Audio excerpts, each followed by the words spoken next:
പിതാവിൻ്റെയും പുത്രൻ്റെയും പരിശുദ്ധാത്മാവിൻ്റെയും നാമത്തിൽ ആമേൻ. എൻ്റെ പ്രിയപ്പെട്ടവർ, ഇന്ന് ഓഗസ്റ്റ് 10 തിങ്കളാഴ്ച. അമ്മേ പരിശുദ്ധ അമ്മേ, അമ്മേ പരിശുദ്ധമേ, ദൈവമാതാവേ, കൃപാസനത്തിലൂടെ ഞങ്ങളുടെ ദേശത്തിനും അമ്മ മധ്യസ്ഥം തേടി തന്ന എല്ലാ അനുഗ്രഹങ്ങൾക്കും കൃപകൾക്കും ഞങ്ങളിപ്പോൾ ഹൃദയം നിറഞ്ഞ നന്ദി പറയുന്നു. അമ്മേ പരിശുദ്ധമേ, ദൈവമാതാവേ, 2004 ഡിസംബർ 7 ഉച്ചകഴിഞ്ഞ് 2:30 കൃപാസനത്തിൽ സംഭവിച്ച അമ്മയുടെ പ്രത്യക്ഷപ്പെടലിനെക്കുറിച്ച് തിരുസഭയ്ക്ക് സമർപ്പിച്ചിരിക്കുന്ന പഠനരേഖകളുടെ മേൽ സഭാത്മകമായ പഠനം ആരംഭിക്കുവാൻ ഞങ്ങൾ പ്രാർത്ഥിക്കുന്നു. അമ്മേ പരിശുദ്ധമേ, ഭൂസ്വർലോകങ്ങളുടെ രാജ്ഞിയായ അങ്ങേയ്ക്ക് ഭൗമസംരക്ഷണത്തിനായി പ്രപഞ്ചപ്രകൃതിയെ തന്നെ തിരുസഭ പ്രതിഷ്ഠിക്കുവാൻ ഈ പ്രത്യക്ഷീകരണം വഴി ഇടയാക്കണമേ. പരിശുദ്ധമേ, ജപമാല മാതാവേ, സകല പ്രാർത്ഥനയോടും ചേർത്ത് ഞങ്ങളിപ്പോൾ പ്രാർത്ഥിക്കുന്ന ഈ കുടുംബത്തിന്റെ പ്രത്യേക നിയോഗം പറ മക്കളെ.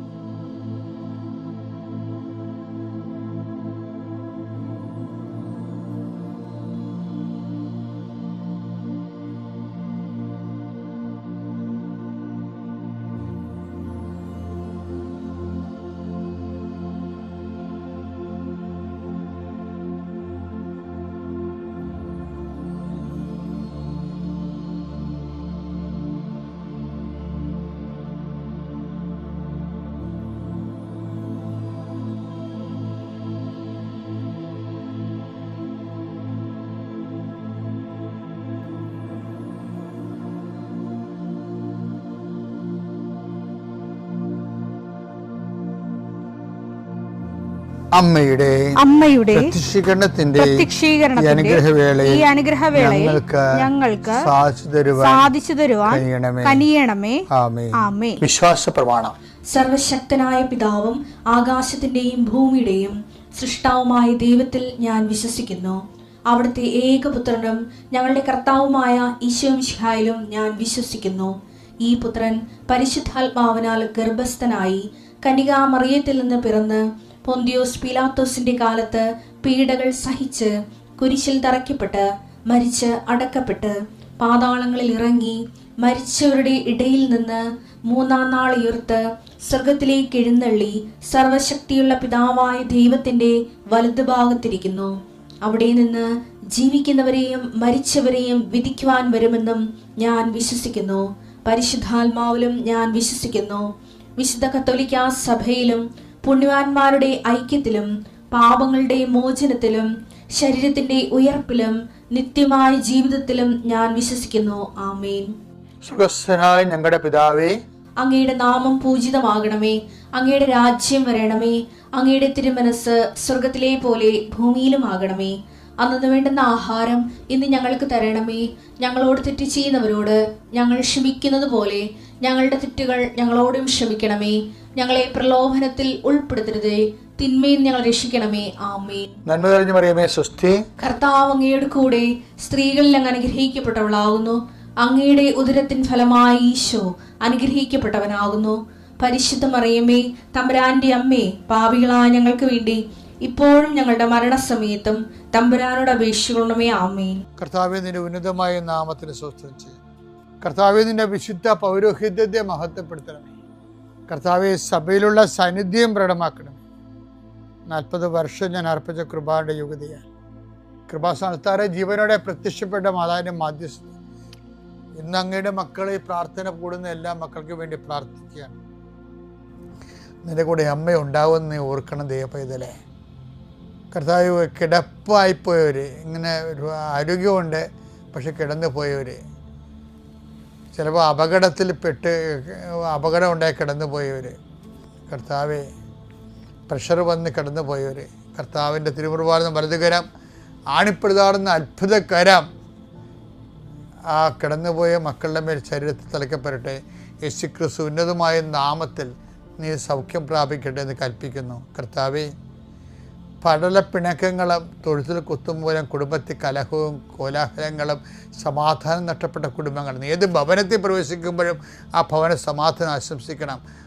സമാധാന ദൂതൻ അവിടെ ഉണ്ടെങ്കിൽ നിൻ്റെ സമാധാനോടെ ഭരിക്കും. കർത്താവേ, അടിയൻ്റെ പ്രാർത്ഥന കൊണ്ടും അമ്മയുടെ പ്രത്യക്ഷീകരണം കൊണ്ടും കർത്താവേ, ആ കുടുംബങ്ങൾക്ക് സമാധാനം ഉണ്ടാകണമെന്ന് പ്രാർത്ഥിക്കുന്നു.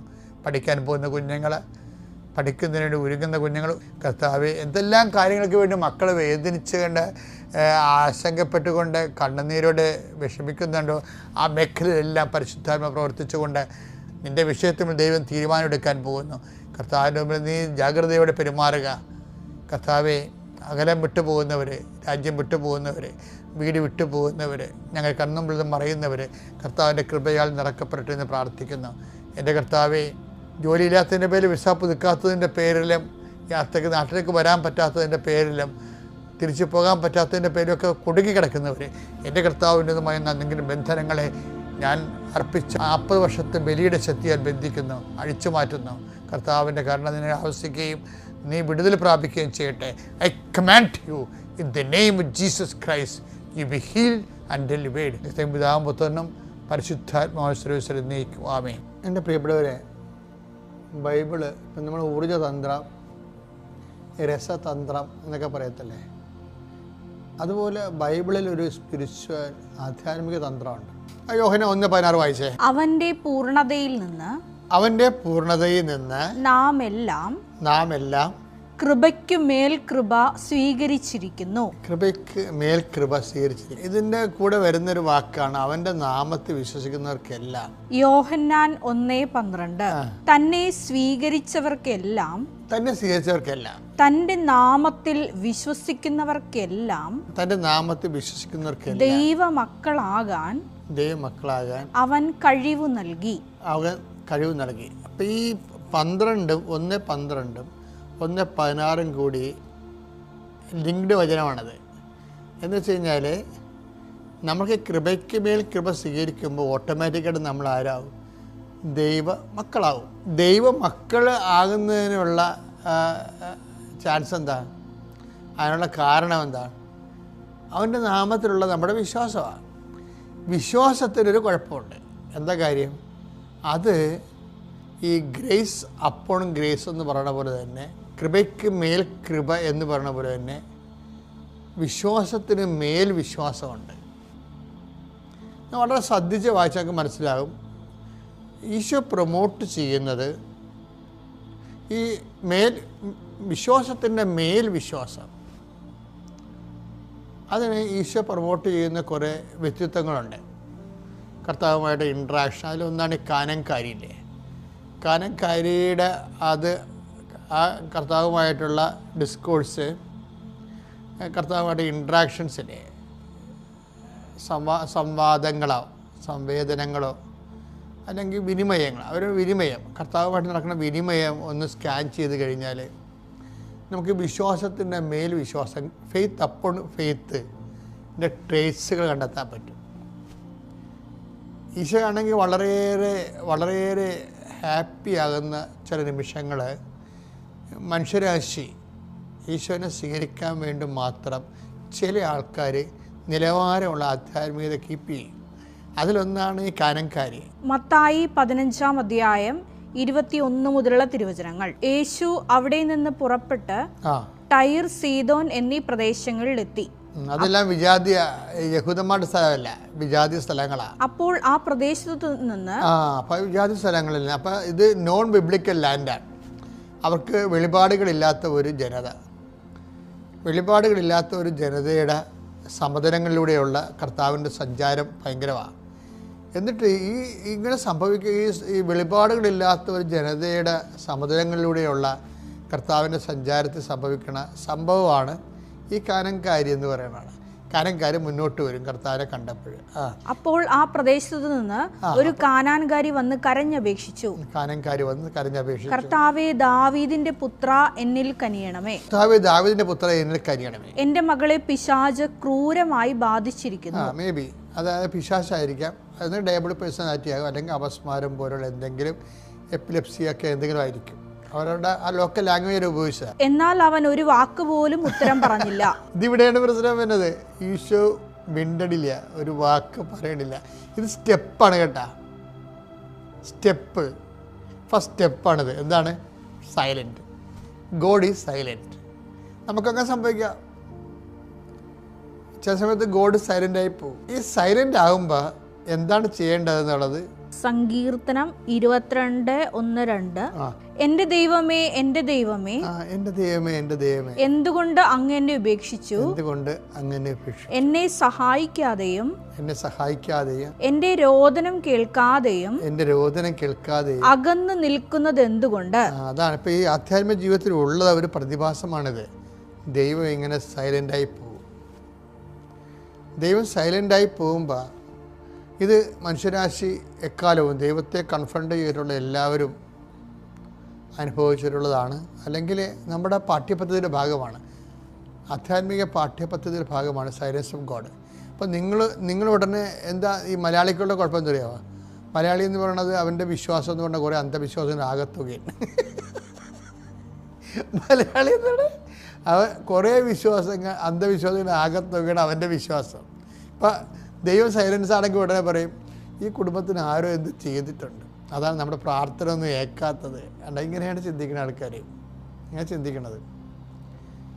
ബൈബിൾ എന്ന് നിൽക്കുന്നത്, ബൈബിൾ ഉദ്ദേശിക്കുന്നത് നമ്മളുടെ കുറച്ചുകൂടി സിൻസിയർ റെസ്പോൺസാണ് ഉദ്ദേശിക്കുന്നത്. സൈലൻസ് ഓഫ് ഗോഡിൽ ദൈവം ഉദ്ദേശിക്കുന്നത് നമ്മളൊരു ആദ്യത്തെ ഫസ്റ്റ് റെസ്പോണ്ടെന്ന് പറയുന്നത് ഈ നമ്മൾ പണ്ടേ ഞാൻ നിങ്ങളുടെ പറഞ്ഞിട്ടുണ്ടെന്ന് തോന്നല്ലേ, അത് ഞാൻ പറഞ്ഞിട്ടുണ്ട് ഈ വേദിയിൽ. വീണ്ടും മലപ്പുറം പറഞ്ഞതല്ല, ഈ ഉദാഹരണം വന്നപ്പോൾ പറഞ്ഞ എൻ്റെ അപ്പനൊരു പണിയുണ്ടായിരുന്നു. ഈ ആടൊക്കെ പ്രസവിച്ച് കഴിയുമ്പോൾ കുറേ പാല് കറന്ന് ആദ്യത്തെ കറവില്ല, അതിൻ്റെ തലപ്പാലെന്ന് പറയണം. നമ്മൾ ഈ പിഴണ പാലിനും തലപ്പാലെന്ന് പറയും. ആദ്യത്തെ പാല്, കറവയുടെ ആദ്യത്തെ പാല്. അപ്പോൾ അവർ ആർക്കും കുടിക്കാൻ പറ്റത്തില്ല, കുടിപ്പിക്കത്തില്ല. അത് കൊണ്ടുപോയി കുളത്തിലൊഴിച്ച് കളയും. അതൊരു ആചാരമാണ്, നാട്ടാചാരം. ഇപ്പോൾ ഉണ്ടോ നമുക്കറിയത്തില്ല. ഇതുപോലെ ദൈവം നമ്മുടെ ആദ്യത്തെ പ്രാർത്ഥനയ്ക്ക് ചിലപ്പോൾ ദൈവം കൊണ്ട് കുളത്തിലൊഴിച്ച് കളയും. അതെന്താ കാര്യം എന്ന് വെച്ച് കഴിഞ്ഞാൽ അത് സിൻസിയറാണെന്ന് അതിൻ്റെ അകത്ത് കുറേ കാര്യം ഇങ്ങനെ we are not serious about that. അതാണ് വിഷയം. ആദ്യം തന്നെ നീ ഇപ്പം കർത്താവ് ചോദിക്കുന്ന ഒരു ചോദ്യം ഉണ്ടല്ലോ, അതായത് നീ എന്താണ് വചനത്തിൽ എന്ത് എഴുതിയിരിക്കുന്നു, നീ അത് എന്ത് വായിക്കുന്നെന്ന് പറഞ്ഞില്ല. സെക്കൻഡ് റെസ്പോൺസാണ് ഈശോ എടുക്കുന്നത്. ലൂക്ക 10:26 അവൻ ചോദിച്ചു നിയമത്തിൽ എന്ത് എഴുതിയിരിക്കുന്നു, നീ എന്തു വായിക്കുന്നു? അതെ, നിയമത്തിൽ എന്ത് എഴുതിയിരിക്കണം എന്ന് ചോദിച്ചാൽ അത് വാക്യം ക്ലിയർ ആണത്. പക്ഷെ അതല്ലല്ലോ പ്രശ്നം. ഓരോരുത്തന്മാരും ദൈവം ആഗ്രഹിക്കുന്ന പോലെ വായിക്കണ്ടേ, അത് വായിക്കത്തില്ല. അവൻ ആഗ്രഹിക്കുന്ന പോലെ വായിക്കും. അതാണ് ഈ വിഷയം വരുന്നത്. ദൈവം ആഗ്രഹിക്കണ പോലെ അത് വായിക്കണം.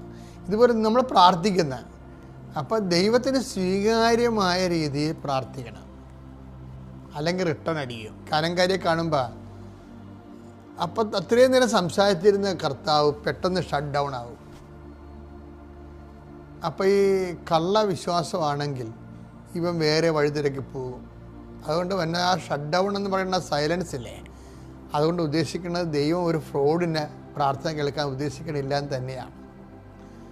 അങ്ങനെയുള്ള നിൻ്റെ കുടുംബകാര്യങ്ങളിൽ ദൈവം സൈലൻ്റ് ആണെന്ന് കണ്ടാൽ നീ ഉടനെ എമർജൻസി ആയിട്ട് ചെയ്യേണ്ടത് നിൻ്റെ സിൻസിയറിറ്റി വെളിപ്പെടുത്തുകയാണ്.